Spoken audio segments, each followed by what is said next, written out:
Hello, dear students, and I welcome you back to your digital classroom once again. And as always, I'm pretty sure each one of you is enjoying sound health and good mood. So let us get started. What are we going to discuss today, students? Today, we are going to discuss chapter 10 from your textbook First Flight. And the chapter is The Tale of Custard the Dragon by Ogden Nash. And I am your teacher, Kumarjeet Sarkar. Now, let's get started.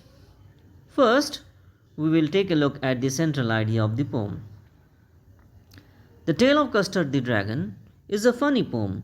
It's a ballad that tells the story of a girl named Belinda and her 4 pets. The central character is Belinda's pet dragon, Custard, who is described as a coward. However, when there was a real danger, all the other pets run away except Custard. Everyone was saved by Custard, who showed courage and bravery at the right moment. Now we'll take a look at stanza 1 explanation. Stanza 1. Belinda lived in a little white house with a little black kitten and a little grey mouse and a little yellow dog and a little red wagon and a really or truly a little pet dragon. This means that the girl Belinda lived in a little white house with her 4 pets: a little black kitten, a little grey mouse, a little yellow dog, and a little dragon. She also had a little red wagon. In the last line of the stanza, "Realio" and "Trulio" are used by the poet as an expression for the little dragon, meaning really and truly, respectively. Now, let us look at stanza 2. Stanza 2. Now, the name of the little black kitten was Ink, and the little grey mouse, she called him Blink, and the little yellow dog was sharp as mustard, but the dragon was a coward, and she called him Custard. In this stanza, the name of the pets are given. The name of the little black kitten was Ink, and the name of the little grey mouse was Blink. The name of the little dog was Mustard because its color was sharp and yellow as mustard. The dragon was a coward, and Belinda called him Custard. Let us understand stanza 3 now. Stanza 3. Custard the dragon had big sharp teeth and spikes on top of him and scales underneath. Mouth like a fireplace, chimney for a nose, and realio trulio daggers on his toes. This means Custard the dragon had big sharp teeth, spikes on his top, just like Godzilla, I hope you all remember, and scales on his stomach. His mouth had been compared to a fireplace because it is assumed that dragons can release fire from their mouth. Custard's nose is compared to a chimney from which the smoke comes out. His toes are so pointed and sharp that they could cut anything like a dagger. Let us understand stanza 4. Stanza 4. Belinda was as brave as a barrel full of bears, and Ink and Blink chased lions down the stairs. Mustard was as brave as a tiger in a rage, but Custard cried for a nice safe cage. Let me explain this stanza. In these lines, the poet compares the bravery of all the characters of the poem. Belinda's bravery has been compared to the bravery of a group of bears. Ink and Blink, despite being so small in size, have the power to chase away lions down the stairs. Mustard's bravery has been compared with that of an angry tiger. But Custard is completely opposite to them all. He was a coward who always demanded a safe cage to hide. Let us take a look at stanza 5. Stanza 5. Belinda tickled him, she tickled him unmerciful. Ink, Blink, and Mustard, They rudely called him Percival. They all sat laughing in the little red wagon at the Aurelio Trulio cowardly dragon. This means Belinda used to tickle her pet custard, that is, a pet dragon, very cruelly. Ink, Blink, and Mustard made fun of Custard by comparing him to Percival. Percival was one of the best knights of King Arthur's court, who was known for his courage and bravery.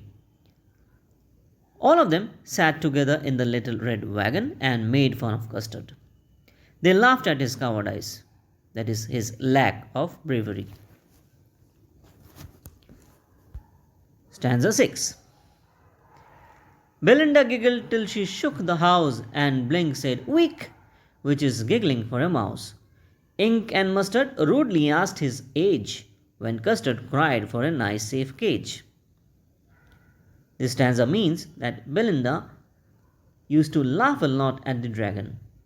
She laughed so hard that it seemed that the house was shaking due to her laughter. Blink, the mouse, used to laugh and make a sound of "weak."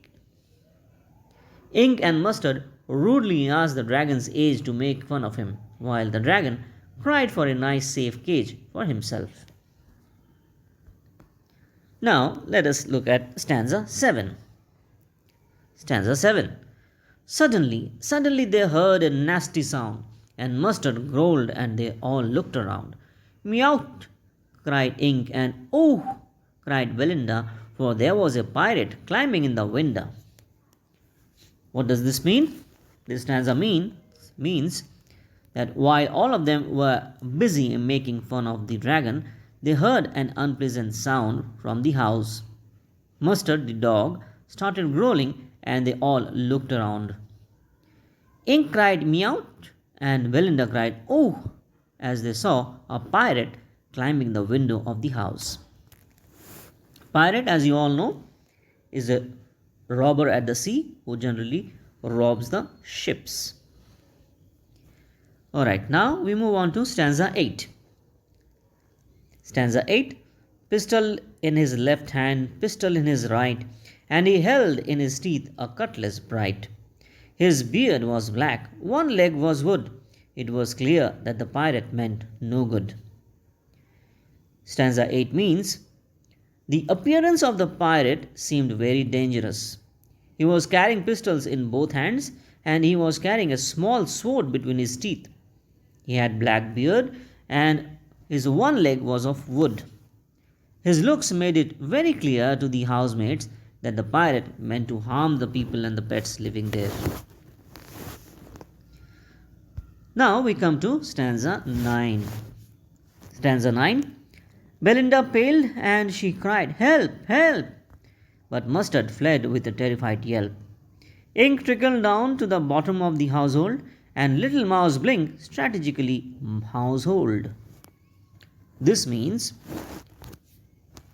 after seeing the pirate, Belinda became pale with fear, and she cried for help. All her brave pets could not help her, and everyone ran away from there. Mustard, the dog, made a huge cry and ran away. Ink ran down towards the bottom of the house, and Blink very smartly ran into his hole. That means all the three pets ran away and hid themselves. Stanza 10. But up jumped Custard, snorting like an engine, clashed his tail like irons in dungeon.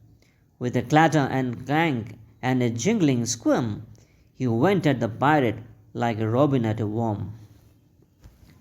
Stanza 10 means, when everyone ran away on seeing the pirate, it was the coward dragon Custard who came to rescue Belinda and fought the pirate bravely. He jumped in front of the pirate and made a loud and angry sound through his nose like an engine. He started to move his tail powerfully, producing a sound like iron or metal striking in a dungeon. That means a prison. With all these dangerous sounds, he followed the pirate just like as a bird follows a worm.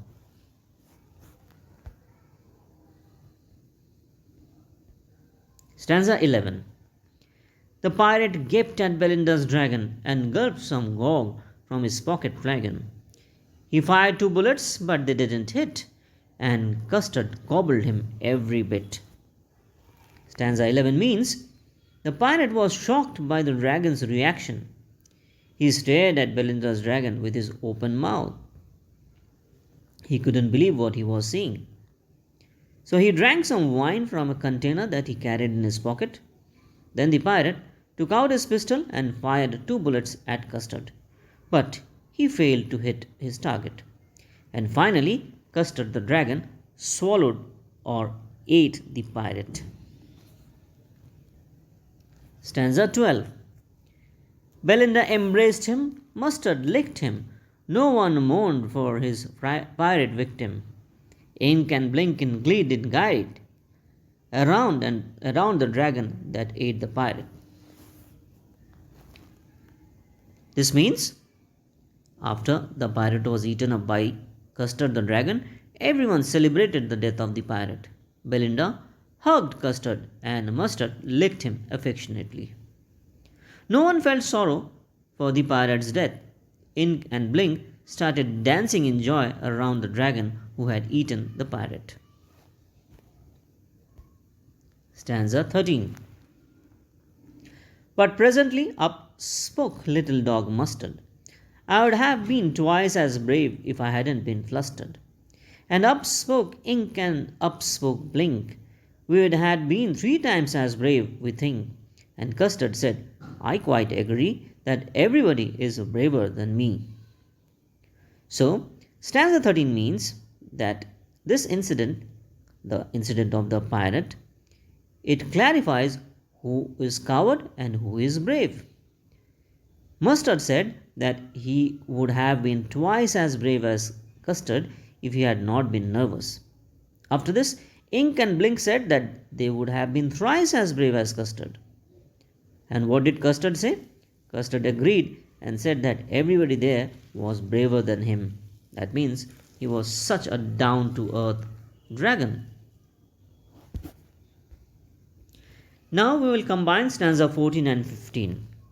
Stanza 14-15. Belinda still lives in her little white house with her little black kitten and her little grey mouse, and her little yellow dog and her little red wagon, and her really truly little pet dragon. Belinda is as brave as a barrel full of bears, and Ink and Blink chase lions down the stairs. Mustard is as brave as a tiger in a rage, but Custard keeps crying for a nice safe cage. So what happens at the end of the poem? That is stanza 14 and 15. Stanza 14 and 15 are an almost repetition of stanza 1 and 4. There is only one difference, that stanza 1 and 4 present the condition of the housemates in the past, that means before the incident of the pirate, and stanza 14 and 15 present their condition after the incident. The situation has not changed at all. Everything has gone back to normal with Belinda and her 3 pets, or the 3 brave, so-called brave pets, making fun of the cowardly or so-called cowardly pet dragon, Custard. So that was the poem. Quite funny, isn't it? I hope you all enjoyed the poem. And now we'll take a look at the poetic devices used in the poem. Please go through the poetic devices very carefully. First poetic device used is simile. Please look at the examples from the poem. Then there is use of repetition. And after that is metaphor. Some more poetic devices. Personification, alliteration, onomatopoeia, and rhyme scheme. After this, we will take a look at the learning outcome of this poem, which is, this poem gives the message that barking dogs seldom bite. Those who boast of their bravery are rarely brave. They fail to rise to the occasion. The real brave never boasts of their bravery, but prove it when the opportunity comes. So until next time, I wish you all happy learning. You all take good care of yourselves. Bye bye.